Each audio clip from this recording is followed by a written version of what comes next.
Please join me in welcoming to the podium Dr. Asma Shakir Khawaja.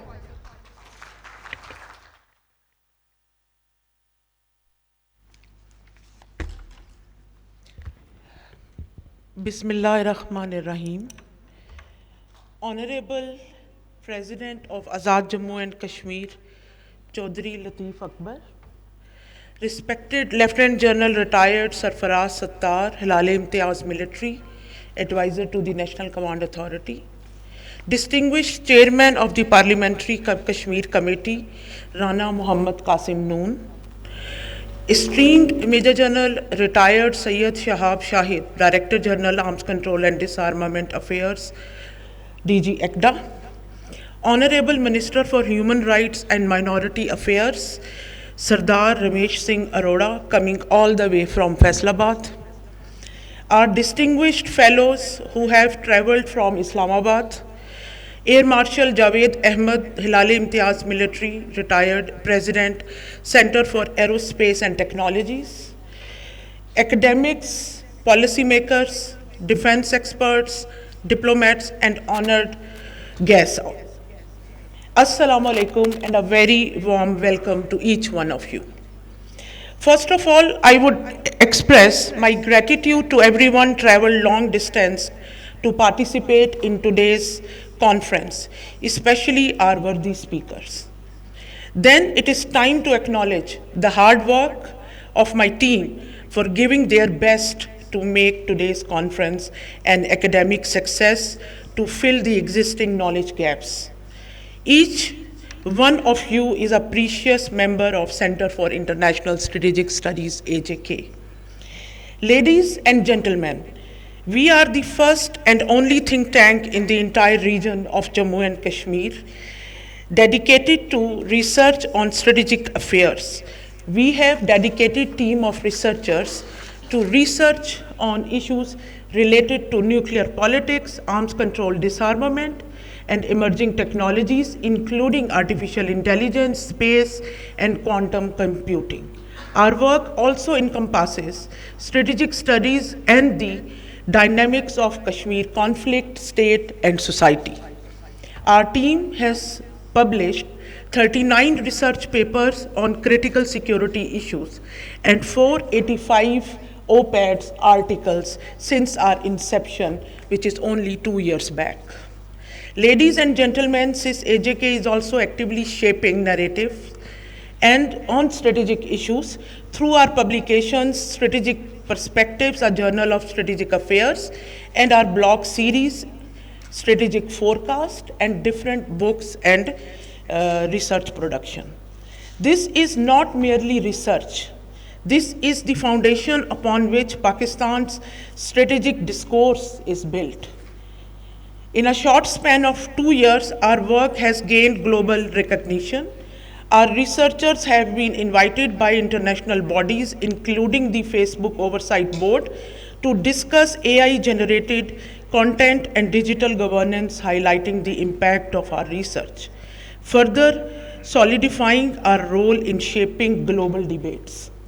Our scholars have contributed to some of the most esteemed international platforms, such as Stimson Center, the Diplomat, South China Morning Post, Australian Institute of International Affairs, NISA Center, NDU Washington, Bulletin of Atomic Sciences, and Governance Post Berlin. Some might ask, who even reads research in AJK and Pakistan? Let me be very clear.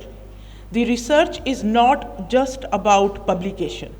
It is about ensuring that Pakistan's security narrative is recognized, recorded, and represented in global policy circles.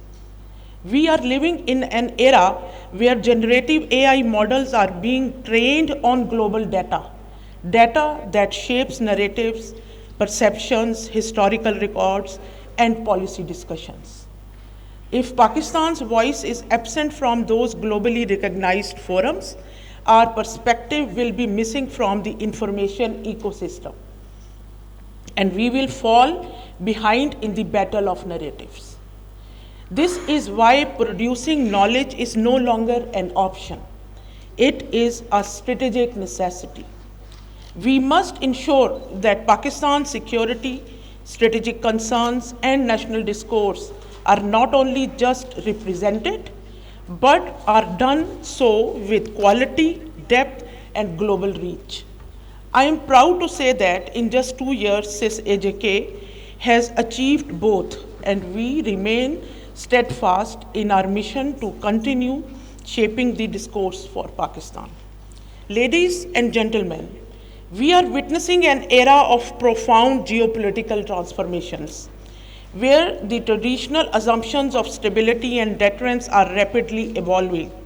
After the unprecedented support extended to Ukraine by the US and Europe, cracks are now appearing in the transatlantic defense partnership. Trump's vice president recently visited Europe. During a speech in Munich Security Conference, urged European leaders to create space for right-wing parties, some of which have ideological links to Nazi movements, an ideology historically followed by the RSS, the parent organization of India's BJP. The economic interdependence, which once perceived as a stabilizing force, is now being weaponized by the West, turning trade and financial systems into instruments of coercion. Economic warfare, sanctions, energy blockades, and attacks on undersea cables have become the new normal, reshaping global alliances and pushing states towards alternative power blocs. International community should learn that peace can bring trade, but trade cannot bring peace.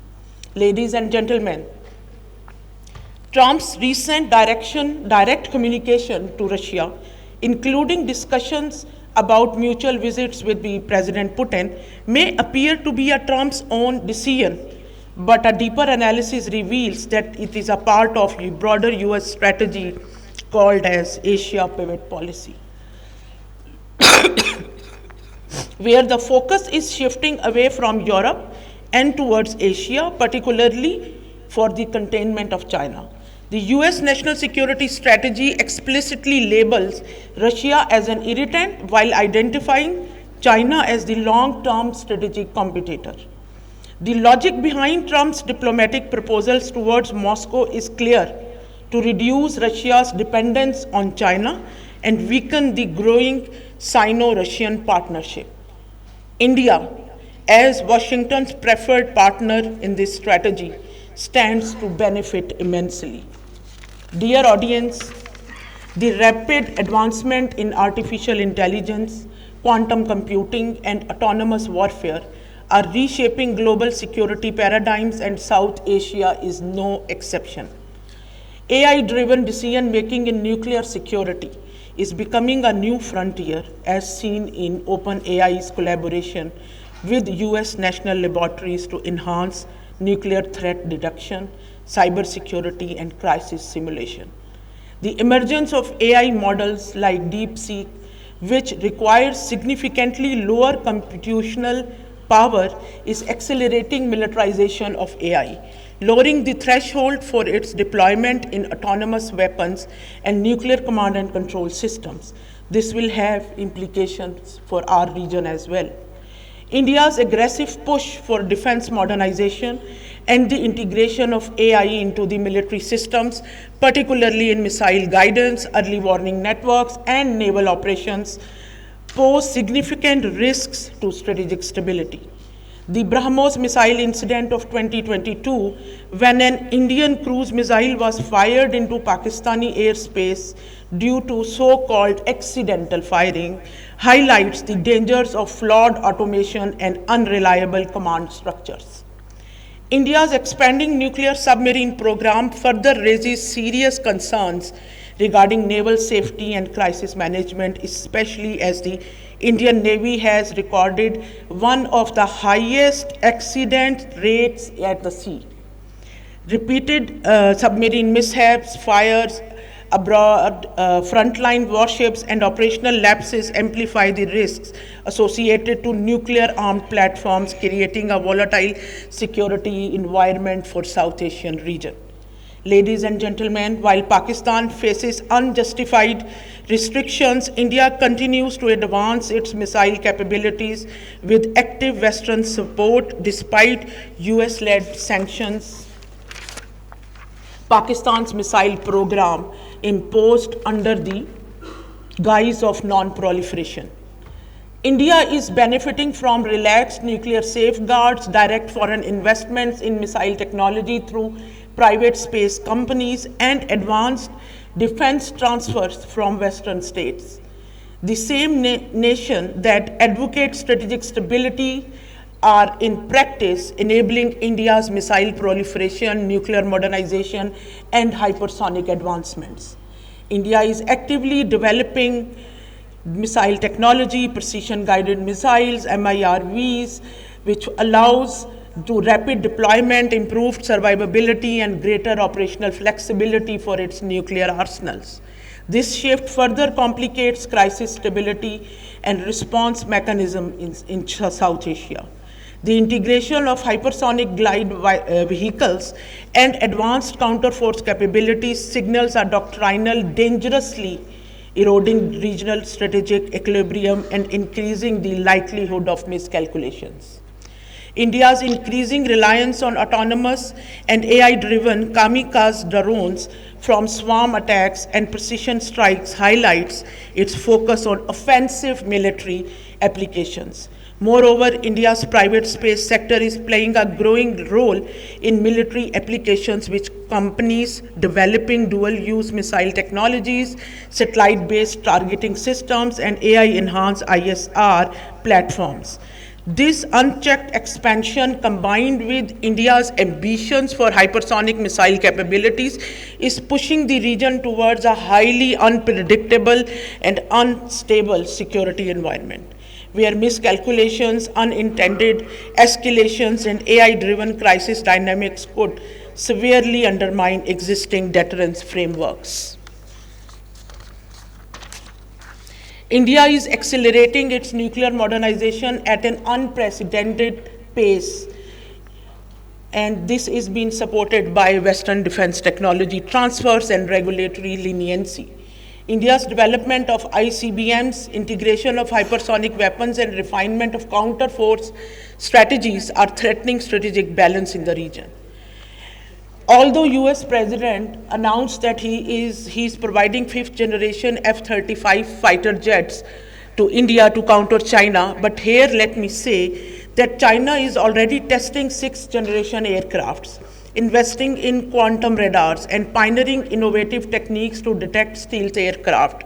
Therefore, India's acquisition of F-35 air jets would only be vis-a-vis for Pakistan, and this proportionately enhanced the offensive military posture against Pakistan. This pattern of selective favoritism continues even as a senior US official stated, and the Washington Post quoted, that India is the most aggressive practitioner of transnational repression. And he was referring to the mass killings which India is conducting across the globe against people who disagree with BJP government.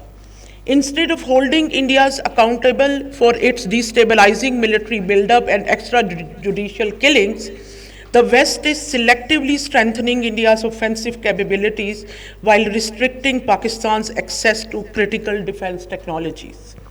This double standard encourages reckless military posturing and heightens the risk of conflict escalation in South Asia. And today's conference is about same escalation caused by Indian aggressive posturing and actions in February 2019. The Pulwama Balakot crisis was a manifestation of India's misguided belief in escalation dominance. India's reckless assumption that it could conduct a cross-border strike without consequences was met with a swift and decisive response from Pakistan. Operation Swift Retort demonstrated Pakistan's deterrence credibility, proving that any aggression will not go unanswered. However, rather than absorbing the strategic lesson of February 27th, India has doubled down on its military expansion, strengthening its partnerships with Western powers, and pursuing a strategy that dangerously flirts with escalation. By attempting to carve out escalation space below the nuclear threshold, India is playing a risky game, one that ignores Pakistan's full spectrum deterrence posture, the strategic lessons of history, and the limitations of conventional force superiority in a nuclearized environment. This aggressive military expansion coincides with India's worsening human rights violation in Indian illegally occupied Jammu and Kashmir. Through demographic engineering, algorithmic surveillance, AI-driven repression, and military force, India is attempting to subdue Kashmiri resistance movement while simultaneously externalizing blame onto Pakistan. Indian political and military leadership still giving irresponsible statements. This is why today's conference is so crucial. February 27th is not just a date. It is a reaffirmation of Pakistan's strategic clarity, strategic patience, strategic response, strategic credibility, military readiness, and its solid commitment to defending its sovereignty and standing with the people of Kashmir. It is a reminder to the world that Pakistan does not seek conflict, but it will never allow aggression to go unanswered. Pakistan successfully executed the doctrine quid pro quo plus and remains firmly on against any future misadventure will be met with even stronger and more decisive response. 27th February is a reminder of the fact that tactical superiority and excellence outnumbers numerical superiority. And numerical superiority is the false pride in which India is suffering from right now. Pakistan's strategic posture remains clear. We will continue to maintain credible deterrence, strengthen our defensive capabilities, and ensure that no adversary miscalculates our resolve. Our commitment to regional stability is unwavering, but we will not tolerate provocations that threaten our sovereignty. The world must understand that strategic stability in South Asia cannot be maintained through military buildups and coercive policies. Strategic stability requires responsible statecraft, genuine diplomatic engagement, and adherence to international norms. If India chooses to pursue the path of military and nuclear brinkmanship, then it must be prepared for the consequences of its actions. Let it be clear, Pakistan will never be coerced, never be intimidated, and never allow its deterrence posture to be challenged. We will continue to stand firm for our sovereignty, for regional stability, and for the just cause of Kashmir. Pakistan Zindabad. Thank you so much.